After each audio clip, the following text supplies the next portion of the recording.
സർക്കാരിലേക്കോ മന്ത്രിയിലേക്കോ എത്തപ്പെട്ടു എന്നുള്ള വ്യാഖ്യാനമാണ് ഇവിടെ കൊടുക്കുന്നത്.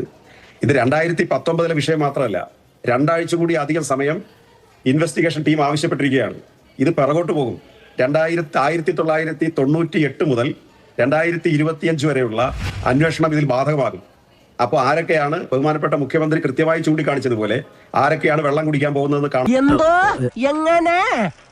ശിവകുമാർ മന്ത്രിയായിരിക്കുമ്പോഴല്ലേ അദ്ദേഹത്തിന്റെ സഹോദരൻ 1,87,00,000 രൂപയുടെ കവർച്ച കേസിൽ പ്രതിയായി ദേവസ്വം ബോർഡിൽ നിന്ന് പുറത്താക്കപ്പെടുന്നത്. ശിവകുമാറിന്റെ രാജി നിങ്ങൾ ആരെങ്കിലും കേട്ടായിരുന്നു?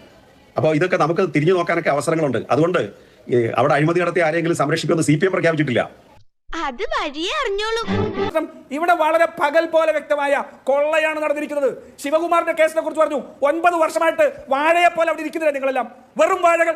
CVS ശിവകുമാറോ അനിയനോ, ഞാൻ അതിന്റെ വിശദാംശങ്ങളിലേക്ക് ഒന്നും പോകുന്നില്ല, അനിയനോ അഴിമതി നടത്തിയിട്ടുണ്ടെങ്കിൽ ഇതുവരെ പിടിച്ചകത്തിടാൻ കഴിയാത്ത മരവാഴകൾ ആണ് നിങ്ങൾ എന്നെ കൊണ്ട് പറയിപ്പിക്കണോ? എനിക്ക് പറയാൻ ആഗ്രഹമില്ല, രാഷ്ട്രീയമായ മര്യാദ ഞാൻ പറയുന്നില്ല. ചെറിയ വട കൊടുത്ത് വലിയ വട വാങ്ങിച്ചു.